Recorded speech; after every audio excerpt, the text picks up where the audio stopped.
Want to speak real Filipino from your first lesson? Sign up for your free lifetime account at filipinopod101.com. The first tourist attraction is Hagdan-Hagdang Palayan ng Banawe. Banawe Rice Terraces.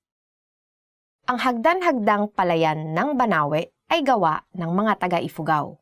Ang Hagdan-Hagdang Palayan ng Banawe ay gawa ng mga taga-Ifugao. The Banawe Rice Terraces were made by the Ifugaos. So, Ifugao is part of the Cordillera Autonomous Region, right? And in that area, actually, it's very mountainous. So, it's very hard to plant anything. Not that it's really hard, but then the topography of the place, it's not really easy to do agriculture. So, what many of the Ifugao people there did was to carve the side of the mountain into these sort of to these sort of terraces. That's why we call it hagdan, literally like stairs, because they look like stairs. And then on those flat areas, then now you can plant rice. But this is a very nice place. So if you want to experience nature, then please come to the rice terraces.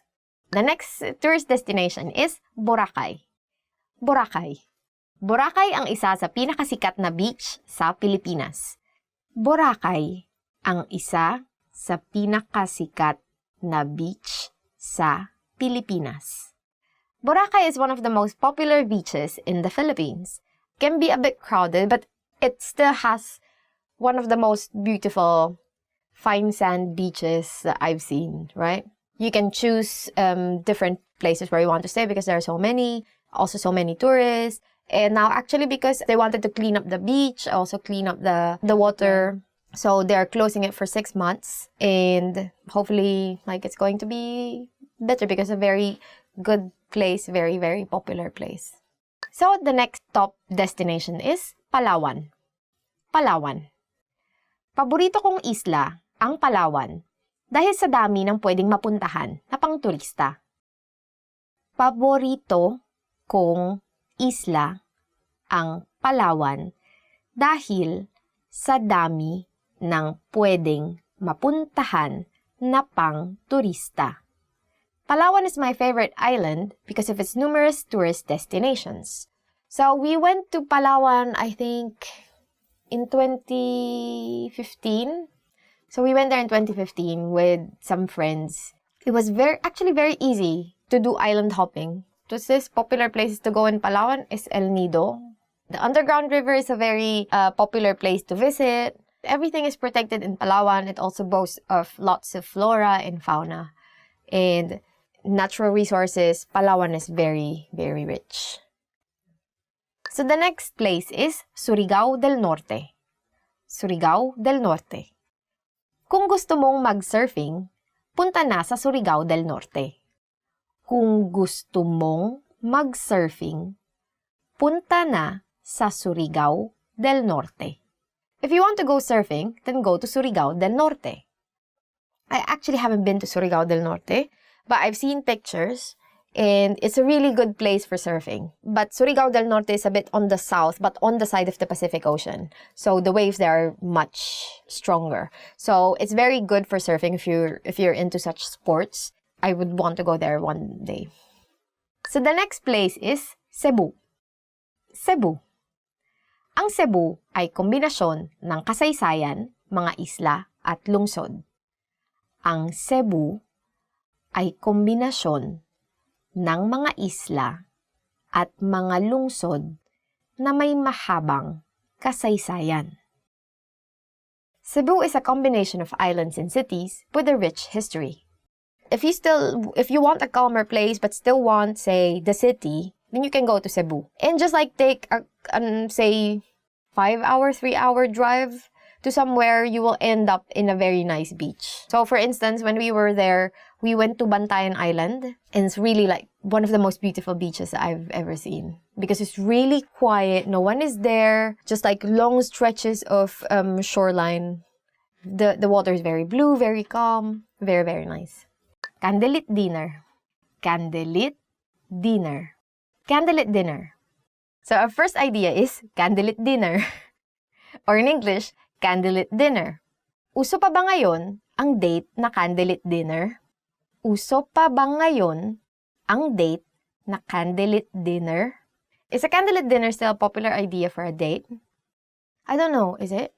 I think so. I don't know, we haven't done candlelit dinner. I think, personally for me, I don't like it when I eat in very, like, dimly lit. Really? I like eating, like, in dimly lit restaurants, but not, like, super dark, especially when it's just, like, a very small candle. It doesn't. No, need because to of be. my eyes, I think. Because I need more light. But usually candlelit dinner is not just candle. No, but there are some places like that, right? Like, for instance, you eat out in, like, in open spaces, and then they have this. Because it's really, even at home sometimes, like, Svetlin just wants to turn on, like, one of the lamps in the living room. But then to me, it's like, I cannot see my food. I want to see my food. So I turn on everything. I go, Parang barbecue on camping. yeah, I don't want to be, I cannot see my food. So, I don't know. But to some people, of course, this is, like, very romantic. And I think it's a very romantic thing because you are prettier, more handsome in the dark. I think that's the purpose of candlelit dinner, right? You have to agree with me. Yes. See? Maglakad ng malayo ng magkasama. Maglakad ng malayo ng magkasama. To go for a long walk. Maglakad ng malayo ng magkasama. To go for a long walk. Masayang maglakad ng malayo ng magkasama. Masayang maglakad ng malayo ng magkasama. It's fun to go on a long walk together. I think this is true because I remember when me and Svetlin are still flirting with each other. We walked for 3 hours. Or I think just because he doesn't have money. He's so poor. Hi, person. So I think but actually this is very good because walking together makes you fit and then makes you more, makes you talk more to each other, right? So then you can have, like, really good conversations while you're talking, and then you see different things, you see different people. You're just, like, very, invigorated while you're walking. But at the same time also because you don't have money, I think. Right? Yes, that means if your partner wants to walk so much, that means it's a very practical partner, right? And also a very poor partner. Poor but healthy. Poor and healthy, yeah. So this person will live very long. Prepare to walk for very long. Mag-bowling. Mag-bowling. To go bowling. Mag-bowling or to go bowling. Imbitahin natin ang iba pang kaibigan para mag-bowling. Imbitahin natin ang iba pang kaibigan para mag-bowling. Let's invite some friends to go bowling. Bowling is actually much more fun if you go there with friends, right? Then because you feel, like, very competitive, you just want to beat your friends, beat them to the dust, right? You could use your bowling ball for that. Yeah. But I'm never good at bowling. Yeah, so It's still fun. yeah, but it's really fun even if you're not good at it. It's not so expensive also, right? So it's a good idea for a date actually because then you both get fit, you see each other, like, having fun, and then it's not so expensive. Very good. Pumunta sa aquarium. Pumunta sa aquarium. To go to the aquarium. Pumunta sa aquarium. To go to the aquarium. Maraming taong pumupunta sa aquarium para mag-date. Maraming taong pumupunta sa aquarium para mag-date. There are a lot of people going on a date to the aquarium. Have you been for a date? Not really a date. I'm still a friend thing. Yeah, I don't actually, I mean, I like seeing fish. I like eating fish. But I'm not like the type of person to actively go to an aquarium for a date. I think Maybe it's also like it's kind of dark and like the water is like I am moving. It's very romantic, and then again in the dark, you are both, like, more handsome and prettier, right? And then, yeah, or at least you feel like you're prettier than the fish. The fish. Especially if it's a jellyfish or it's a blowfish. Not, I think for many people, I think especially if you watch Japanese dramas, right? There's always like some scene in the aquarium, right? So, yeah, so probably I think it's a very, especially if it's a pretty aquarium, but if it's like a not so clean looking aquarium, probably not a good place to bring your date to. So, choose your aquariums. Pumunta sa opera. Pumunta sa opera. To go to the opera. Pumunta sa opera. Or, to go to the opera. Mahilig si Maria sa opera songs, kaya pumunta sila ni Ibarra sa opera. Mahilig si Maria sa opera songs, kaya pumunta sila ni Ibarra sa opera. Maria likes opera songs. That's why she and Ibarra went to the opera. But in the Philippines, we don't have so much. There are theaters, of course, right? We can go to the theater, watch a play, right? See musical. Musical. But opera, we don't really have opera. But before, I think in the history, you had like zarzuela, like really old types of opera, zarzuela or vaudeville, right? Those kinds of older ones. But they're not really being done now, I think. So, yeah, so those old songs. So that's why probably Maria likes opera songs, because it reminds her of her because Maria and Ibarra are Maria Clara actually. And Ibarra are characters from a novel by our national hero Jose Rizal. And yeah, they like opera songs. Magboluntaryo to volunteer. Magboluntaryo to volunteer. Pagkatapos ng sakuna, maraming oportunidad para magboluntaryo. After a disaster, there are a lot of opportunities to volunteer. Protektahan, to protect. Protektahan, which means to protect. Kailangan nating protektahan ang mga nanganganib na uri ng hayop. In English, we need to protect endangered species. Actually, in Filipino, we use lots of English words. So we can say, kailangan nating protektahan ang mga endangered species. Mag-reuse, to reuse. Mag-reuse, to reuse. Ang pag-reuse ay isang paraan ng pagtitipid. In English, reusing is one way of saving. Pangalagaan, to conserve. Pangalagaan, which means to conserve. In Filipino, pangalagaan natin ang mga likas na yaman. Let's conserve natural resources. Magbawas ng basura, to reduce trash. Magbawas ng basura, to reduce trash. Kailangan magbawas ng basura ang mga industriya. Industries need to reduce their wastes. Don't say it as mga. Say it as mga. First word is magbiyahe sa ibang bansa. To travel abroad.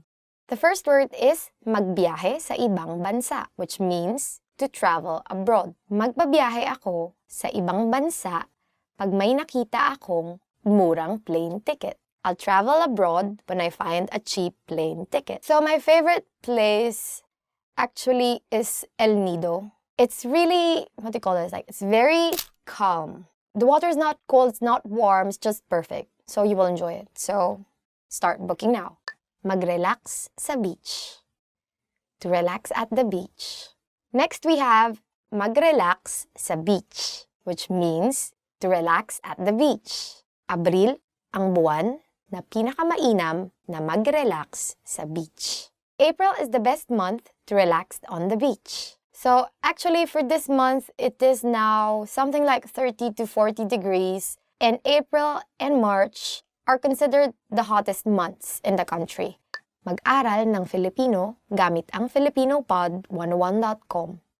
To learn Filipino with FilipinoPod101.com. Mag-aral ng Filipino gamit ang FilipinoPod101.com, which means to learn Filipino with FilipinoPod101.com. So for example, if you really are very eager to learn Filipino this summer, you can say, subukan mong mag-aral ng Filipino gamit ang FilipinoPod101.com at kasama ang mga kaibigan mong Pilipino. Try learning Filipino using FilipinoPod101.com with your Filipino friends. Matutong magluto ng pagkaing Pilipino. to learn to cook Filipino food. Matutong magluto ng pagkaing Pilipino. To learn to cook Filipino food. So if you want to use it in a sentence, in Filipino, you can say, kung gusto mong matutong magluto ng pagkaing Pilipino, magsimula ka sa adobo. In English, you can say, if you want to learn to cook Filipino food, start with adobo. Because it's the easiest thing to cook. Mag-ihaw. To have a barbecue.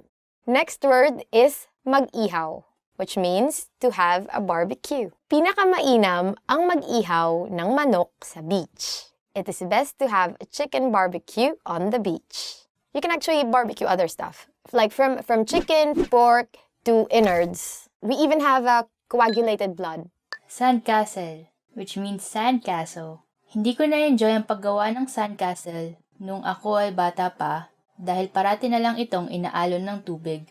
I never enjoyed building sandcastles when I was young since it kept being washed away. Like, I never really built sandcastles when I was young.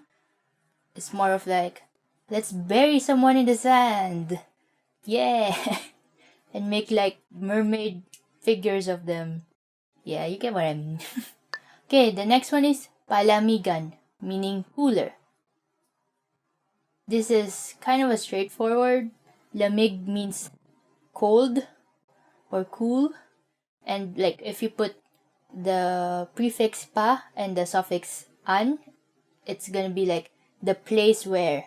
So it's like the place where cold. But actually, yeah, most people would just call it a coalman.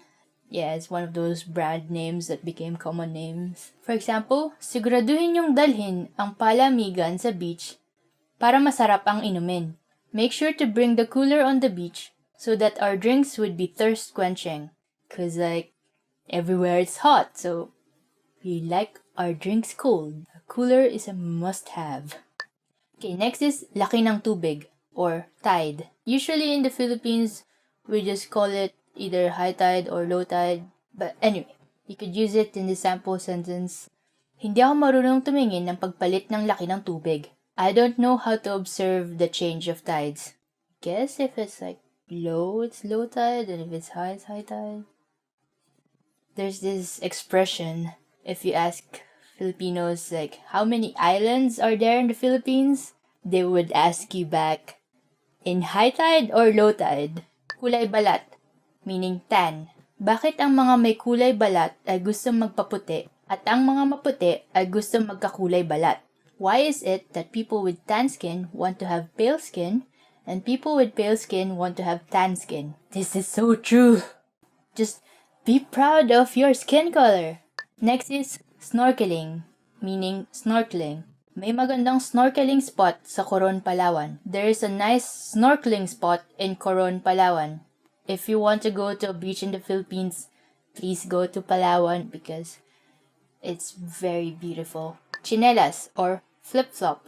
Hindi na kailangan magdala ng sapatos pag pupunta sa beach. Cinelas na lang. There is no need to bring shoes when going to the beach. Just wear flip-flops. Cinelas is part of like Filipino culture. It's like the footwear you use at home. It's also the footwear that parents might use if you're being naughty. Backpack. In Filipino, you say backpack, right? So if you want to say backpack, you say backpack. It's a less it's like a less a because of the K actually. It kind of sounds a bit rolled, right? So backpack. So if you want to say backpack, you say backpack. So you want to ask your friend, which is easier to carry, a backpack or a shoulder bag? Then you say in Filipino, ano ang mas madaling buhatin, backpack o shoulder bag? So the next word is kaklase, or in English, classmate. So for example, you have a very beautiful classmate in your school. So in Filipino, you would say, sikat ang maganda kong kaklase sa buong paaralan. My beautiful classmate is popular in the school. Of course, where would she be popular? She's your classmate, right? If you say my beautiful friend is popular in the school, okay, yeah, but my beautiful classmate is popular in the school. Kaklase is like a general, like it's just a term for classmate, right? We don't use it for any other thing, just classmate.